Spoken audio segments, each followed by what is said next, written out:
ایک، یا تو عمران خان بہت بڑی طاقت بن کر آ جائیں گے، یا ملک مکمل طور پر غیر جمہوری اور شخصی حکومت میں چلا جائے گا۔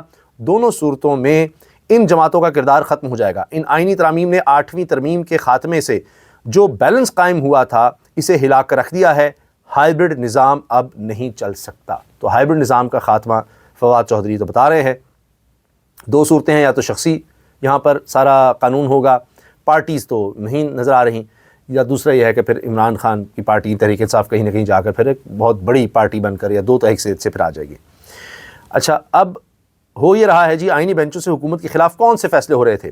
اسٹیبلشمنٹ کو کیا چیلنج تھا کہ پورے عدالتی نظام کو اکھاڑ کر رکھ دیا گیا، سوائے ان کے کہ امین الدین اور چند اور بابوں کو کچھ عرصہ اور نوکری مل جائے۔ اس ترمیم کی ضرورت سمجھ سے باہر ہے۔ اس سے بہتر تھا ان لوگوں کو بلائج کرنا تھا، کانٹریکٹ دے دیتے، جیسے طارق مسعود وغیرہ کو 2 سال گھر دینا تھا تو ایڈ ہاک جج لگا دیا۔ حیران کن سازش ہوئی ہے، عدالتی نظام کی بنیادوں کو جلا دیا گیا ہے، اور اب وہ بھی بغیر کسی ظاہری وجہ کے کہ بھئی وہ بینچ بنا ہوا تھا، اسی سے جو فیصلے لیتے رہتے۔ یہ آئینی عدالت کس طرح سے بنا دی؟ اب وہ ایک نیا مسئلہ کھڑا ہو گیا ہے۔ اسی پر اب کامران رضا صاحب JUI کے جو 26ویں آئینی ترمیم کروا چکے اب رو رہے ہیں، اللہ پاک معافی دے دے، ہم ظلم کر رہے ہیں اپنے ملک پر، ہم ظلم کر رہے ہیں اپنے عوام پہ، ہم ظلم کر رہے ہیں اپنے دستور پہ۔ یہ ظلم کسی وقت بولے گا اور لوگ یہاں آ کر ہمارے کپڑے اتاریں گے۔ اتنی خطرناک بات کر رہے ہیں۔ وزیر اعلیٰ سہیل آفریدی نے پہلے کابینہ اجلاس میں خیبر پختونخوا میں سود کے خاتمے کا اعلان کر دیا ہے جی۔ پہلے کابینہ اجلاس میں ہی انہوں نے یہ اعلان کر دیا ہے اور کہا ہے جی، مزمل اسلم سود کے نظام کے خاتمے کے لیے پالیسی بنا رہے ہیں۔ سود کا اللہ اور اس کے رسول صلی اللہ علیہ وسلم کے خلاف جنگ کے مترادف ہے سود کرنا۔ یہ تو ہمارا بڑا واضح دین میں اس کا درس ہے کہ یہ اللہ رسول سے جنگ ہے۔ تو جو اللہ رسول سے جنگ کرے گا، کیا وہ کبھی جیت سکتا ہے؟ کیا وہ کوئی بہتری لا سکتا ہے؟ تو سود کی وجہ سے تو ظاہر ہے تباہی ہوگی، کبھی اچھائی ہو ہی نہیں سکتی۔ ہم اسلامک انویسٹمنٹ لا رہے ہیں اور انشاءاللہ صوبے کو سود کے ناصور سے پاک کریں گے، سہیل آفریدی نے یہ پہلے کابینہ اجلاس میں کہہ دیا ہے اور واضح گائیڈ لائنز دے دی ہیں، اور امن جرگے پر تمام جماعتوں کا شکریہ ادا کیا ہے اور کہا جی امن ہمارا مشترکہ ہدف ہے، تمام قراردادوں پر مکمل عمل درآمد کیا جائے گا۔ پھر انہوں نے جناب 9 مئی حملے کی تحقیقات کے لیے انکوائری کمیشن بھی قائم کر دیا ہے، CCTV فوٹیجز میں دیکھی جائیں گی۔ اسلامک انویسٹمنٹ متعارف کروا رہے ہیں، کہا کہ جی چیئرمین عمران خان اور ان کی اہلیہ بشرا بی بی کے ساتھ جیل میں ناروا سلوک ہو رہا ہے۔ 4.5 کروڑ عوام کے منتخب وزیر اعلیٰ کو اپنے بانی چیئرمین سے ملاقات کی اجازت نہیں دی جا رہی، اور کہا جی پالیسی گائیڈ لائنز میں خان صاحب سے لینا چاہتا ہوں، اور حکومت کے تمام تر اقدامات و اصلاحات منتخب نمائندوں کی مشاورت سے کی جائیں گی، اور خان صاحب کے ویژن کے مطابق کرپشن کے خلاف زیرو ٹالرنس پالیسی میں سختی لائی جائے گی۔ یہ زبردست ہے، حکومتی فنڈز پر کسی کو بھی ذاتی تشہیر کی اجازت نہیں ہوگی۔ کابینہ اراکین تمام فیصلے میرٹ اور مکمل شفافیت کو مد نظر رکھ کر کریں گے۔ ایک طرف یہ کہہ رہے ہیں جی کوئی تشہیر نہیں ہوگی، وہاں پنجاب اور وفاق میں تشہیر پر ہی سارا کام چل رہا ہے، اشتہار بازی اور چینلز کو اشتہار ہر طرح سے یہیں پر کام چل رہا ہے جی۔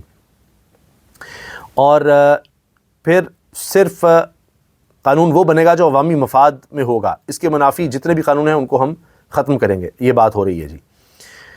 27ویں ترمیم پڑھ کر لوگ آتے نہیں ہیں، ممبران میں ان سے پوچھ لیں کہ کون پڑھ کر آیا ہے، اور ایسے ہی یہ پاس کروا دی گئی۔ سینیٹر طاؤر رحمان یہ پھٹ پڑے ہیں جی ایوان میں۔ اچھا یہ دیکھیں بڑی دلچسپ بات ہے، پریس ریلیز آ گئی ہے کہ جی فل کورٹ اجلاس ہوا۔ فل کورٹ اجلاس کیا ہوا؟ 6 ججز سپریم کورٹ میں تھے ہی نہیں، وہ پہلے ہی چلے گئے تھے۔ تو یحییٰ خان صاحب نے کہا جی فل کورٹ، جس میں سارے ججز تھے، سارے ججز کہاں تھے؟ تو اعلامیہ ہی جاری کر دیا۔ تو جناب اصل صورتحال یہ ہے کہ فل کورٹ اجلاس سرے سے ہوا ہی نہیں، اکثر ججز تو پہلے ہی اپنے گھروں کو جا چکے تھے۔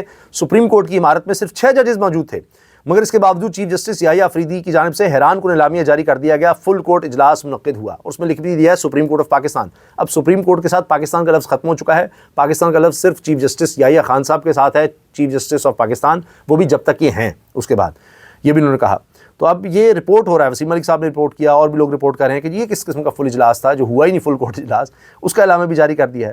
اب یہاں یہی کچھ ہوگا کیا؟ تو اس کو بھی دیکھنا ہوگا کہ کس طرح سے چیزوں کو چلانے کی کوشش ہو رہی ہے، ہو کیا رہا ہے۔ یہ میں آپ کو سنوا دیتا ہوں جی۔ نون لیگ اور پیپلز پارٹی 27ویں ترمیم پر آپس میں آمنے سامنے آ گئے ہیں۔ جو بل پہلے آیا تھا اور جو اب آیا ہے اس میں بہت فرق ہے، شہری رحمان نے کہا۔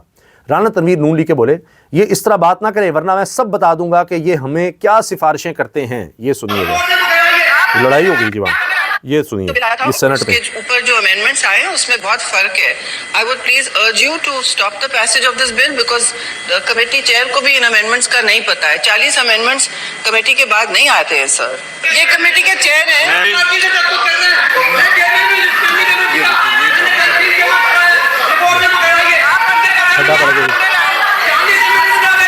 اور شہری بات تو سن لینا, جو فیصلہ کرنا ہے اس کرے, جو آپ نے کرنا ہے فیصلہ, میری بات تو سن لینا. یہ دیکھو یہ چیخ رہی ہے, اس کا کیا چیخنے کا مطلب ہے؟ لیکن اس طرح اگر بات کریں گے تو میں ان کا سب کچھ بتا دوں گا یہ کیا کہتے ہیں, ہمیں سفارشیں کیا کرتے ہیں.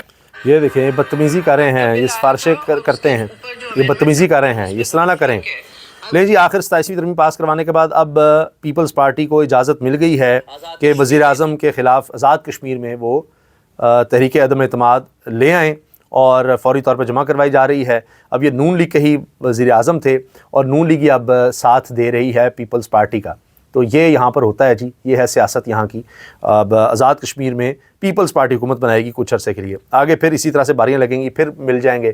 ابھی جی اپوزیشن میں نون لیگ بیٹھ رہی ہے, اپنے ہی وزیر اعظم کو ہٹانے کے لیے پیپلز پارٹی کا ساتھ دیں گے, پھر پیپلز پارٹی کو وزیر اعظم کے طور پر سپورٹ کریں گے جس طرح یہاں وفاقی حکومت کر رہی ہے اور یہاں پیپلز پارٹی سپورٹ کر رہی ہے. اب پیپلز پارٹی کو آزاد کشمیر میں نون لیگ سپورٹ کرے گی, ہوں گے دونوں ایک ہی, اگلی باری کے لیے پھر تیار بیٹھے ہوں گے.